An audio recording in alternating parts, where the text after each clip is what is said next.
এদিকে বারাসাত ডাকবাংলো মোড়ের কাছে যশোর রোড অবরোধ করল বিজেপি। হৃদয়পুরে তৃণমূল আশ্রিত দুষ্কৃতীদের বিরুদ্ধে দলীয় পতাকা ছোড়ার অভিযোগে উত্তেজনা ছড়ায়।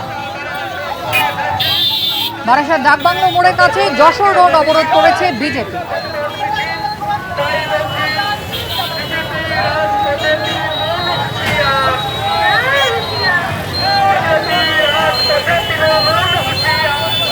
সমীরণ পাল আমাদের প্রতিনিধি রয়েছেন আমাদের সঙ্গে। সমীরণ, ঠিক কি অভিযোগ বিজেপি? যেটা অভিযোগ রয়েছে যে গতকাল বারাসাত বিধানসভা এলাকায় হৃদয়পুর স্টেশন সংলগ্ন এলাকায় গতকাল একটি বিজেপি প্রার্থী শঙ্কর চট্টোপাধ্যায়ের সমর্থনে নির্বাচনী সভা অনুষ্ঠিত হয় গতকাল রাতে। এবং বিজেপির অভিযোগ, গতকাল সভা শেষ হওয়ার পর বিজেপির যে সমস্ত দলীয় পতাকা লাগানো হয়েছিল সেগুলো ছিঁড়ে ফেলা হয় এবং অভিযোগ একটি তৃণমূল আশ্রিত দুষ্কৃতীদের দিকে। শুধু তাই নয়, একটি বোমা ফেলে রাখা হয়। খবর দেওয়া হয় বারাসাত জিআরপিসি থেকে উদ্ধার করে নিয়ে গেছে এবং সেটা বোমা কিনা খতিয়ে রাখা হচ্ছে।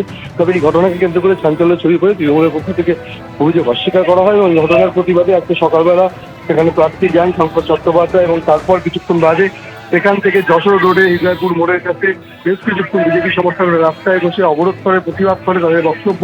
তাদের নির্বাচনী সভা চলার পর সেখানে তাণ্ডব চালানো হয়েছে তৃণমূলের পক্ষ থেকে এবং অবরোধ করা হয় এবং কিছুক্ষণ অবরোধ চলার পরে কিছুক্ষণ আগে অবরোধ উঠে গেছে। ধন্যবাদ সমীরণ।